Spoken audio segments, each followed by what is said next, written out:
This is our seventh session together, and in this session and the next, I'll be teaching from a book by Gardner Spring. Gardner Spring was a 19th century pastor in New York City. He wrote a book entitled The Distinguishing Traits of Christian Character. That's where I first met Gardner Spring. I was reading that book 40 years ago and finding it to be a very convicting and very penetrating book. And so because I was convinced that he was a safe spiritual guide, I was glad to be shown his little book entitled Hints for Parents. And it's a small book that just talks about things we ought to be teaching to our children. As I read it, I was convinced that it should be republished. And so I made myself his co-author, since he had been dead over 100 years, and republished the book along with some gospel encouragements for 21st century readers. And so in the next two sessions, I'll be working through some of the material from the book by Gardner Spring and putting my own spin on it and my own gospel encouragements on these things as well. But beginning with important truths to teach to our children. What are things our children need to know and need to understand? And the first is to be subject to authority. And some of this will be repetitive of what I talked about in the last hour, but God has built authority structures into his world. In fact, the family is only one place where we're confronted with the authority structures that God has established in his world. We have the authority that God has built in the state. We are to obey the laws that are lawful laws under which we live. We're to pay our taxes in appropriate ways. We're to follow the speed limits. We're to be good citizens who are good citizens of the state and who recognize the legitimate authority of the state. God has also given authority in the workplace. We're to obey our masters, Paul says in Ephesians chapter 6, remembering that we too have a master in heaven. And we're also called, God has given authority in the church. We're to obey our leaders, Hebrews 13 says, because they watch over our souls as those who must give an account. And of course, there's authority in the home, as we've already seen in our last hour. So that God has built authority structures into his world. And nowhere in God's plan or purpose for me as a human being am I ever a person who is out from under authority. I'm always under authority. I always live under the authority of the state. I live under the authority of the church and the spiritual overseers who watch over my soul. There's authority structures God has built into the family. There's authority structure God has built in the workplace.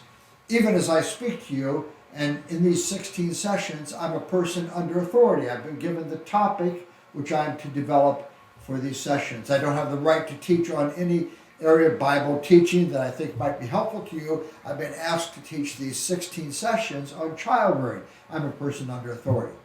So helping our kids to see that God has built authority into his world, and it is a good thing for us to live under authority. Helping children be under authority is one of the most important lessons of life. And in God's great wisdom, the best interest of our children, both for time and for eternity, is found in being people who live under authority. In the first place, our kids are confronted with that necessity, of course, is the home. It's being obedient to mom and dad. And as I've mentioned in the last hour, we want to contextualize the necessity of obedience in this very rich biblical picture of a God who's in heaven, who's established authority structures on his earth, and we want to help them to see that God has made you. He's made you for his glory. He's told you how you ought to live, both for your good and for his glory. Because, see, the law of God is consistent with our needs as human beings.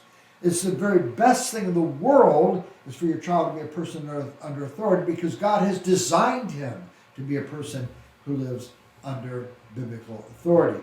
And so we want to be reminding them that it's good for you to live under mom and dad's authority. You can trust God with the fact he's made us authorities in your lives. You can trust mom and dad to bring good things to you. And there are these blessings that we talked about in the last hour. It'll go well with you. You enjoy long life. The sooner your child learns to be a person under authority, and that authority is the pathway to blessing, the sooner he gets a hold of that truth and grasps it and lives by it, the more richly he will be benefited by it. And I'm persuaded we can teach these things to children. I remember one of our sons, he was about 15 years old, and I had spoken to him in ways that were very unkind and ungracious, and he accepted what I said, but I knew that my spirit was wrong and my manner was wrong in the way that I talked to him. And as I was walking away from his room, having given him my scolding, I was convicted by the Spirit of God. You were rude. You were unkind. You were not gracious to your son. You were not underscoring the importance of obedience. It was about you. And God convicted me, and I went back to the room and I said, I'm sorry, I spoke to you in ways that were wrong, and I shouldn't have spoken to you that way. Please forgive me. And he said he would forgive me, and I prayed with him. But as I was ready to leave his room again, I said, now help me understand this. When I was talking to you and I was so angry and I was speaking to you in a way that was wrong, you didn't respond to me with resentment. You responded to me in ways that were appropriate. How did you do that? What was going on? And he said to me, you know, Dad, I knew that even though you weren't saying it right, I could benefit from what you had to say to me. You know, now, what that reflects is that this boy, who was a young teenager at the time, had embraced this truth, that to live under God's authority is a place of blessing. And so I can be responsive to Dad's direction to me, even when he's wrong in the way that he brings it, because I know that God will use him in my life for my good. That's something very wonderful for kids. And the sooner your children get a hold of that truth, the better off they are going to be. The second thing we want to teach our children, things our children need to know, is sacred regard for truthfulness. And I find that often parents wait for their children to begin lying before they teach them about the importance of telling the truth and the value of the truth. But a sacred regard for truth is a primary habit of Christian character. And teaching our children to see the value of truthfulness is so important for them. It's a positive lesson, and often parents can strive against lying, but encouraging truthfulness is more important than just discouraging lying. We want to establish with our children the value of truthfulness, the positive quality of being someone who tells the truth. We want them to see the enormous value of truthfulness.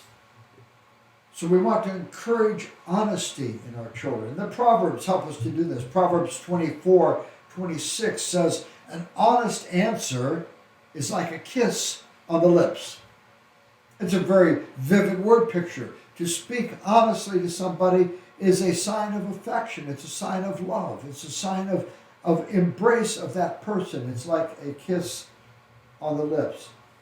And confidence and joy in relationship is the fruit of truthfulness. So we want to help our children see that truthfulness in human relationships is the glue that holds human relationships together.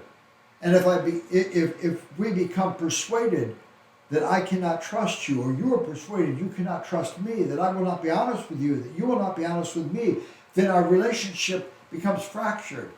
Because I'm continually looking at you, wondering what your angle is, wondering what you're trying to do, because I can't accept your words as being truthful just on the face. Proverbs 10:9 shows us about the importance of truthfulness. It says, a man of integrity walks securely. A man who speaks the truth can be secure. My father used to say it this way. He used to say, if you always tell the truth, you don't have to remember what you said. You don't have to be thinking, oh yeah, what did I say?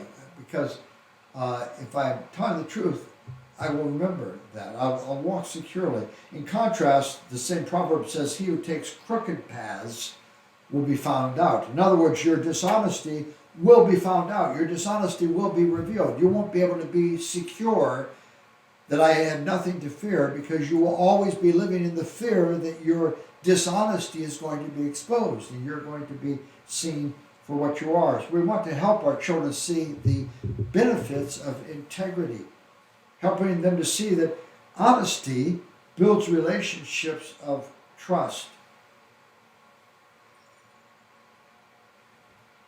And honesty provides a person with security and joy in his relationships. Simple truthfulness is foundational. If you think about it, truthfulness is foundational for every other moral virtue. All prized character qualities are rooted in honesty. And we want to teach our children to be people of honesty. I remember when I was a little boy, very little boy, maybe 2 or 3 years old, I used to go out behind our house to my mother's garden, and I would pick the tops off the onions and eat the green onion tops. And she would ask me, have you been eating the onions? And I would lie to her and say, no, Mommy, I haven't been eating the onions. No. And I could never figure out how she knew that I had been eating the onions. Of course, the odor of onions coming from my mouth gave away my dishonesty. We want to help our children to see that God is a God of truth. His word is truth. One of the essential qualities of God and the character of God is that he is true. We can rely on what he said. Truthfulness is one of the ways that we can be imitators of God. It's one of the ways as human beings that we can reflect the image of God in man. So falsehood, deception, untruthfulness harden the heart. Because dishonesty not only hurts others, dishonesty also hurts the dishonest person. And we want to help our children to see that not only are others hurt when you lie, you are hurt when you lie. Because you cannot live with integrity within yourself. Your heart has to be hardened. And when your conscience is hardened and burned in that way, then you become open for all manner of moral seduction.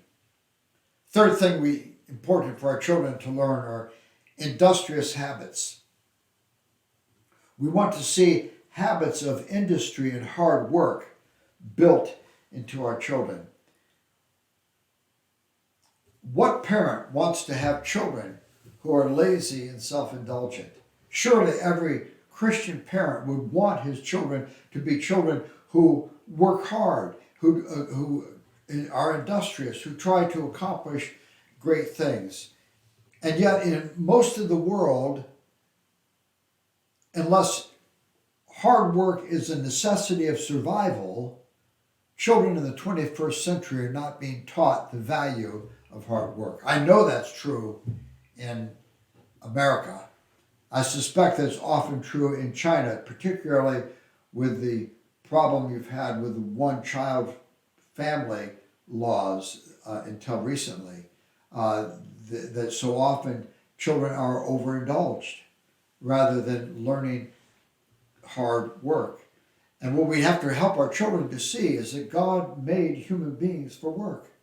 Human beings are made in the image of God. God is a worker.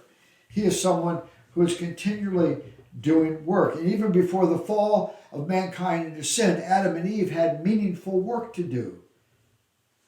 They were put in the garden and they were to dress and keep the garden. God gave them the responsibility of naming things in the garden.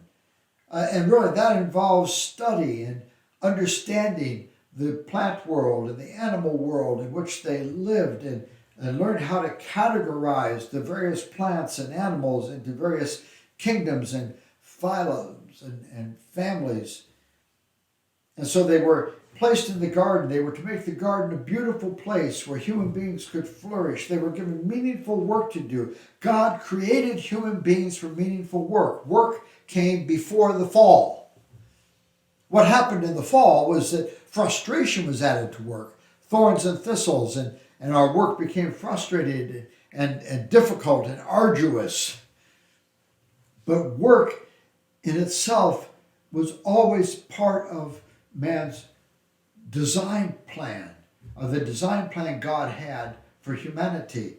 We're to be workers because God is a worker, and human beings made in his image are made for work. And so Adam and Eve were worked. They didn't work out of necessity in order to survive.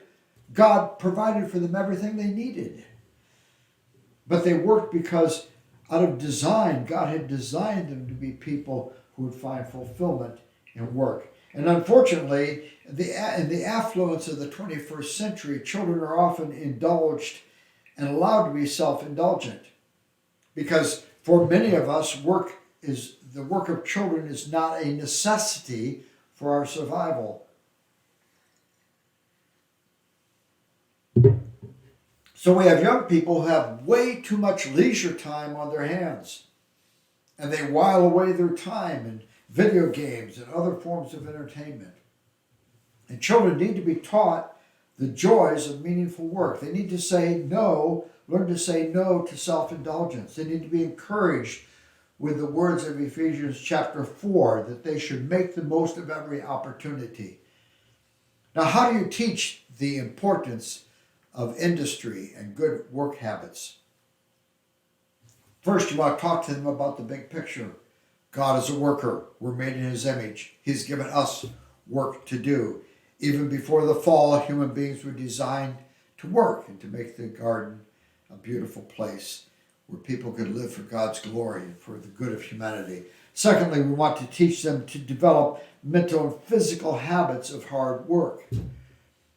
We want them to exercise their bodies and have the stamina and strength necessary to work throughout their whole lifetime, because these habits will create abilities that will bring success in the future. We want them to develop the mental habits of focus that are necessary in order to do hard work. A third way we teach our children the importance of work is by working alongside them. Help them to learn to faithfully carry out their tasks. Help them to develop the personal discipline and the ingenuity to learn to be effective workers. I remember one time when one of our sons was about maybe 8 years old or so, and we had about a half hour before we were going to do something else. But I had about a half hour block of time, and I had some little trees, little saplings that I wanted to plant. I said, come on with me, we're going to get a pick and a shovel, and we're going to plant these trees. He said, Dad, we're going to be leaving in a half hour. It's okay, we have time. And we went and we planted 6 trees that are still along the edge of our property. Now the trees have grown and they're large. My son has reminded me on various occasions of the fact that that was such an instructive moment for him, because he realized in this half hour we were able to dig 6 holes and plant 6 trees. And now years later we enjoy those trees. It didn't take long. But see, we were working together. But we were redeeming the time. We weren't wasting that half hour that we had. We were using it productively and in a worthwhile way. Give your children chores to do, meaningful work to do that benefits family life. That'll bring a blessing to them. It'll bring a blessing to others. Hold them responsible for doing their chores and for having the personal discipline necessary to do their chores and to be successful at it. One of our sons, I mentioned earlier, has 5 children, and I know that on Saturdays, which are the kind of a day off in America, on Saturdays, his children always spend the first half of the day doing their chores. They do the work around the house that they are required to do in order to contribute to the well-being of the family living together. Because my son and his wife have taught the kids there's no reason why everyone else should serve you. We all live together in this house. We all need to share in the care and maintenance of the house to make it possible for us to live together in commodious ways. So we want to help our children to learn those habits of contributing to family life by doing their chores, and help them to learn to overcome the adversities and the difficulties that come in completing a task, and encourage them when they've done well at it. I remember one of our sons, we live in a rural part of America, and we had enough land that we had my son wanted to raise some pigs. And so we had a barn, and he was raising some pigs in the barn. And one winter, in the middle of the winter, the water source that he had in the barn froze. And of course, he had all these pigs that needed water, and the water was frozen. It happened, we had a neighbor who had a several hundred meters away, he had a well that was not frozen, and he said we could use his water. And so my son, who was just a young lad at the time, would go up there with 2 buckets to fill these buckets with water, and he would come walking back across the field together with these 2 buckets of water, spilling some of the water along the way because he was small and young, and it was hard work. And he would water the pigs. And one night he said to me, he said, "Dad, this isn't working." I said, "What do you mean?" He said, "Well, it took me almost 2 hours to carry enough water to feed the pigs."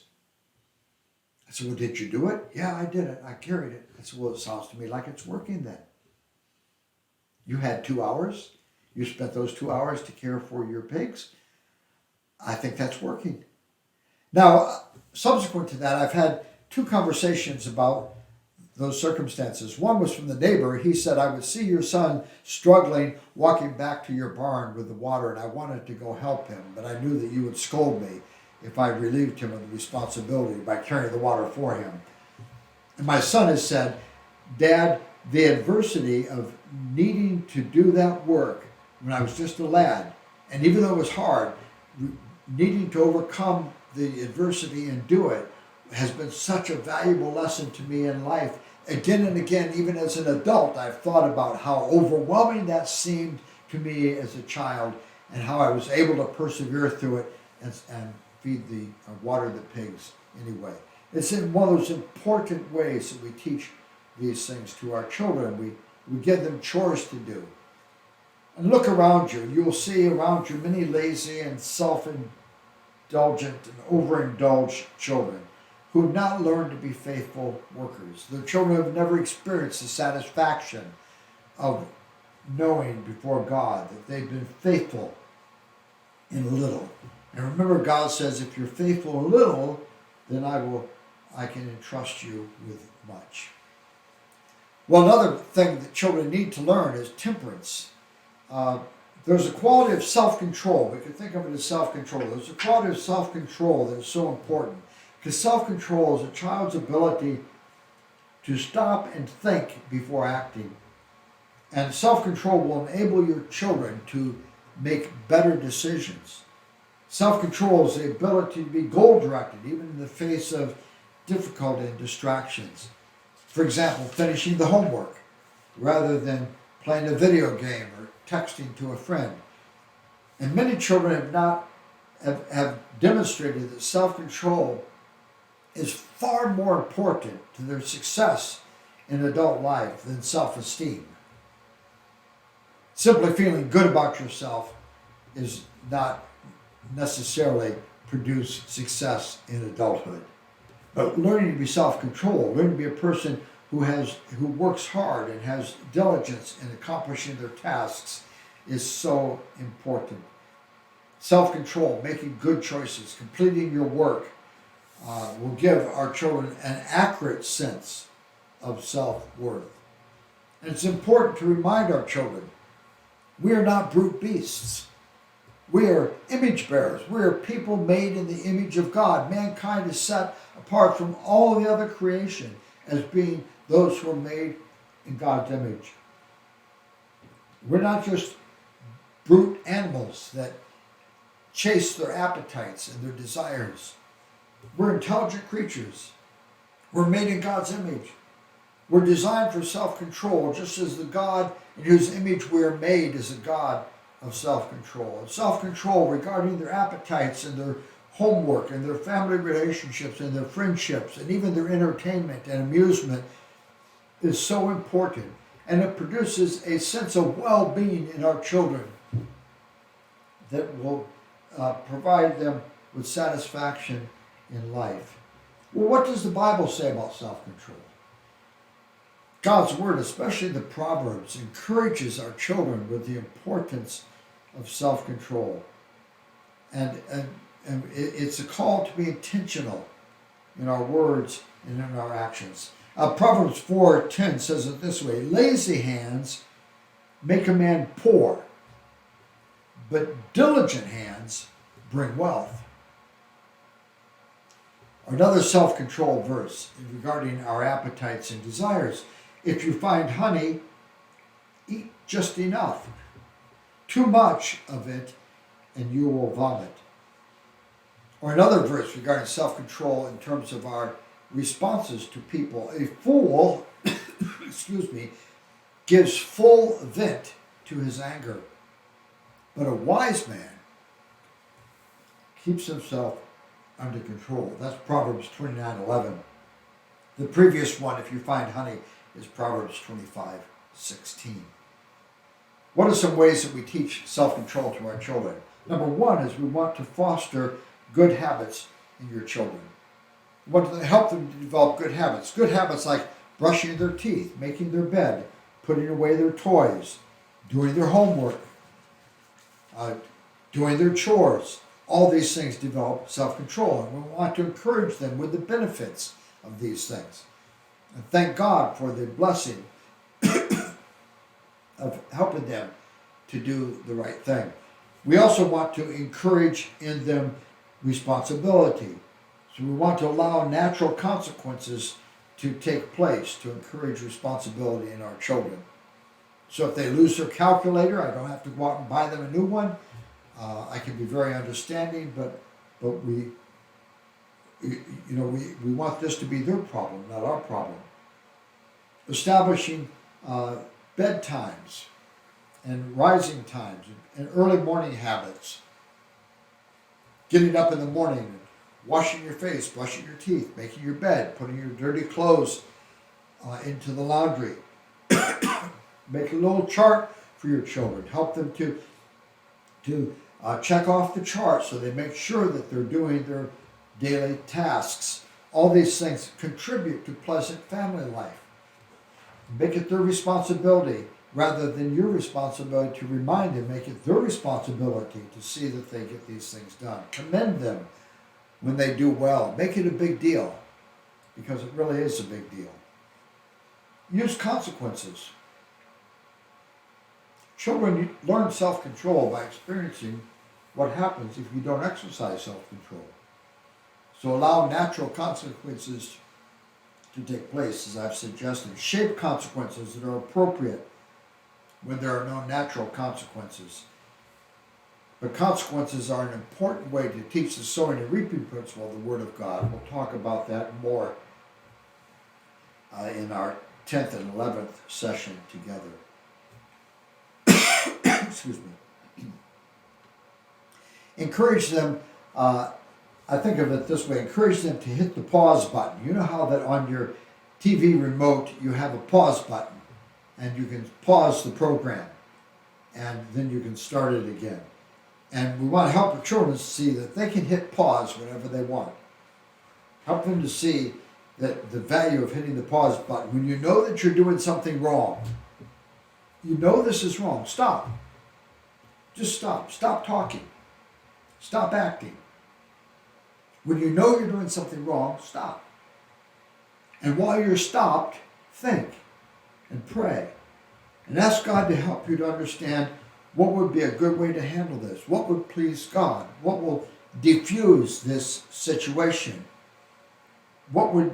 Is this a good time to seek parental help? When, for example, when you're having a breakdown with another person, you don't have to just go on. You can stop. Encourage your children also with delayed gratification. Help them to see the benefit of future reward. Saving money, practicing a musical instrument, developing a valuable skill, learning another language, exercising one's body, eating healthy food, all these things produce a reward.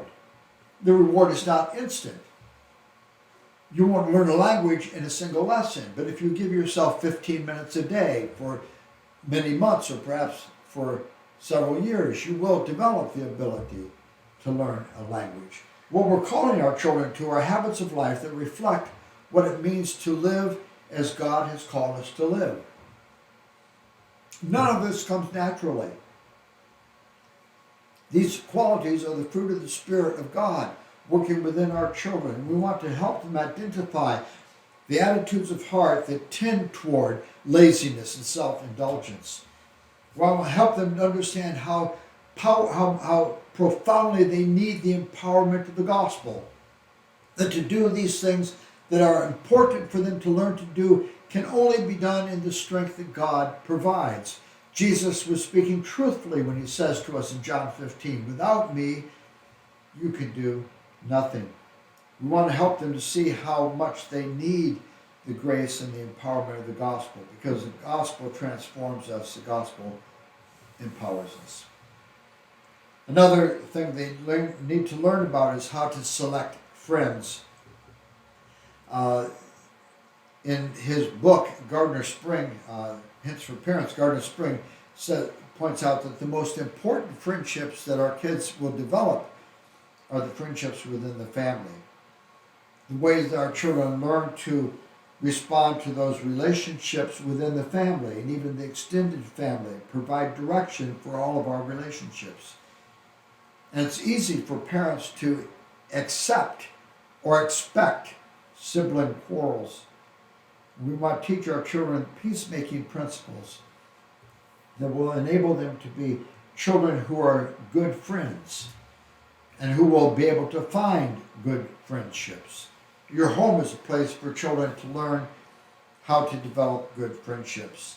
So here's some of the truths that will help your children to foster good friendships. Help your children to see that good friends will influence you for good. You want to help your children learn to evaluate the people that they interact with. Proverbs 27:17 says, "As iron sharpens iron, so one man sharpens another." A good friend will sharpen you. A good friend will encourage things in you that are good. A good friend will challenge things in you that are weak. Proverbs 13:20 says, "He who walks with the wise grows wise, but the fool's companion will suffer harm." And so the companion of the wise man will encourage wisdom. The companionship of a fool will put you in harm's way. So we want to help our children to ask themselves, am I being sharpened in this relationship? Is this the kind of friendship I should have? Am I a friend to this person who is sharpening this person? Am I becoming wiser through the interactions that I have with this person? Or is this a relationship that puts me in spiritual danger? What does this person bring out in me? What do I bring out in them? Another quality of friendship is good friends speak the truth. We are all very easily flattered. We love to hear and believe good things about ourselves. But a true friend will tell you things that you may not wish to hear. Proverbs 27:6 says, "Faithful are the wounds of a friend, but the kisses of the enemy are profuse." A false friend may shower you with kind words, but a true friend will speak the truth, even if it hurts. I remember as a child, there was a boy in our school who was maybe 12 or 13 years of age. There was a boy in our school who whenever a fight would erupt on the playground and boys would be fighting and we were all gathered around to watch the fight, this boy would go in and separate the boys who were fighting and make peace and talk them down from their anger. And I remember even as a 12 or 13-year-old child watching this boy who was fearless in speaking the truth to his peers. And it's interesting, I think about that. That was 60 years ago. I still remember that boy. I remember his name. I remember his appearance. I've been in school with, with hundreds of people subsequently who I've forgotten. But this one I remember because of that quality of being one who was fearless in speaking the truth. Good friends, another quality of good friendship is good friends will show empathy. A good friend is able to enter into your joys and sorrows. A good friend is interested enough to hear you and to understand your life. They care enough to listen. We want to help our children understand that friendship is not just getting someone to listen to me, but friendship is also me being willing to listen to someone else. I want to encourage them with the fact that this is a mark of a good friend. What is more precious than a friend who takes time to understand your heart? Someone who understands your sorrows and your joys is a true friend. Someone who will remain with you through sorrow or joy is someone who truly cares for you. Another quality of good friendship is good friends have a sincere interest in you.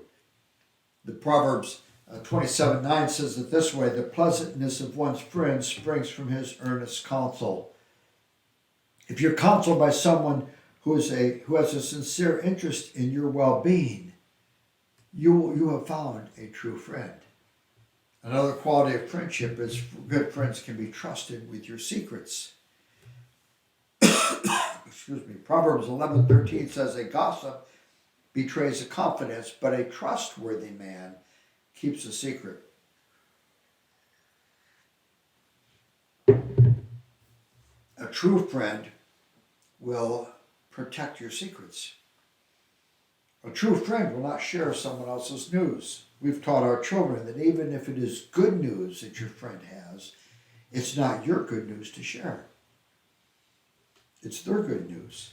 It's not your good news to share for them.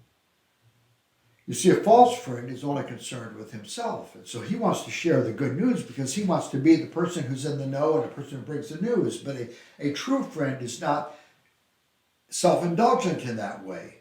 He's willing to keep your confidence and let you share your news when you're willing to share it and the way that you want to share it. He doesn't use your secrets for his own ends. Because the gossip may not even intend to harm you, but he will share things that are just designed to bring attention to him. And good friends are loyal. Proverbs 17:17 says, a good friend loves at all times. A good friend stays with us through good times or bad times. Now, as we teach our children these principles, we want to help them to learn to be good friends and to learn how to identify people who will be good friends to them. Another truth that our children need to understand is 1 day in 7. Take on the challenge of making the Lord's Day a special day of rest and enjoyment for your family. Help your children anticipate the opportunity to worship with the people of God and to have fellowship. Spend the day with Christian friends. Talk about God's goodness and God's ways. Have special Christian storybooks that you read with your children on the Lord's days. Take a hike with your children. Let the creation speak to you about the goodness and glory of God. Now, how would you like it if you could spend a whole year with your family, worshiping God with other Christian people, reading God's Word, talking about God's ways, resting before God, worshiping, delighting, and fascinating Bible study, a whole year just to grow in grace and in knowing God. Wouldn't that be wonderful? Let me encourage you. God has given you that.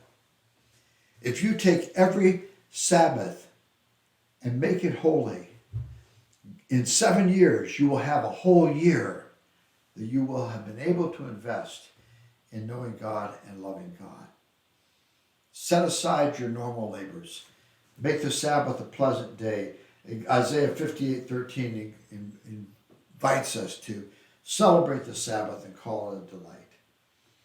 Another truth children need to understand is a proper estimation of the world and its culture. Many Christian parents prize far too highly the honors of this world on the world's terms. Parents invest a great deal of time and effort in helping their children develop performance skills. And it's appropriate to give our kids tools for success, but habits of industry and temperance we spoke of earlier will help in any child in any endeavor. These things are good for our children, but the ultimate prize is not what the world regards as success. The ultimate prize is to know God and to use our skills to make God's ways known and to make the world a place where people can live for His glory. So we want to train our children for usefulness in this world and for the glories of the world to come. We want to remind them to put a lower value on this life and its charms. We don't want to shield them from the world, but we want them to see that this world is a vain and empty thing. And we want them to see that there are higher pursuits than just their own advancement. We want them to understand that just the joys of the passing pleasures of this life are not the things that are worth living for. We want them to understand that they can know popularity, they can know power, wealth, success, and yet still be filled with disappointment and sorrow. So we want them to see that God put us in this world to know Him and to obey Him, to bring honor to His name, to live for the praise of His glory. And we pray that this truth would find a place in their hearts, and that they would be, because if these principles rest in their hearts and control their choices, they will have contentment. We also want to foster in our children a generous spirit, because a generous spirit is a lifelong joy and reward. Even a little child can see how a selfish spirit is wrong. But there's nothing more grand and noble than having a spirit of generosity and benevolence toward others. So we want to help our children develop a sensitivity to the welfare of others. We want to help them to learn to consult the feelings and wishes of others. We want to prepare them for acts of generosity and kindness. We want to show them the truth that Jesus taught, that it is more blessed to give than to receive. And the key, of course, to that kind of generosity is contentment. And talk with your children about this, because the soul that rests contented in God and all that God is for us in Christ is able to be generous in giving toward others. But a soul that is empty and grasping, a soul that is clinging to every hope for joy, will have no capacity for generosity. So we've got to guard the thought that our children can't have a spirit, guard against the thought that our children cannot have a spirit of generosity. Children can learn these things, and we can teach these things to our kids. God will take your patient teaching and authenticate the truthfulness of it to your children's hearts. And your hope is that God will teach them generosity and use His word to persuade your children of the goodness of being people who are generous. And God gives you an opportunity to model for them the kind of contentment in God that produces a heart of generosity toward others. Now I've just summarized 8 categories in which of things that our children need to understand. They need to be part of the training and discipleship that we bring to our kids. And we say yes and amen to these things. Most of us feel agreement with these things, but it's also mixed with a sense of guilt and fear. We have a sense of our failure. And so even as I teach these things, we have the enemy making an assault on our hearts. So as I teach these things, on the one hand your heart says yes to them, and on the other hand you say, You're facing the fiery darts of the wicked one. You can't teach these things to your children. You're a failure. You're a second-rate Christian. You're so weak. It's too late for you to teach these things to your kids. These ideals are too hard. But you have to live in the real world. Have you heard those lies from the enemy? Even as I'm talking to you, have you heard those lies, those fiery darts? The enemy is endeavoring to overwhelm you with guilt. Overwhelm you with a sense of failure. Fill your heart with despair. Fill your heart with doubt and unbelief. And we lift the shield of faith against these fiery darts. We remind ourselves of what the Spirit of God says. Jesus says, I'm the vine, you're the branches. If you remain in me, you will bear much fruit. Excuse me. 1 Corinthians 10 says, no temptation is taking you but what is common to man, and God is faithful. He won't let you be tempted beyond what you are able, but he will provide a way out so you can stand up under it.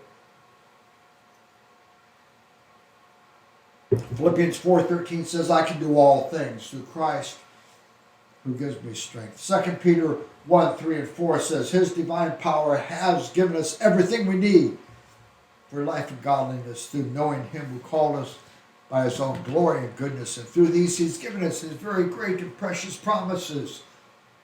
So through them you might participate in the divine nature and escape the corruption of this world caused by evil desires.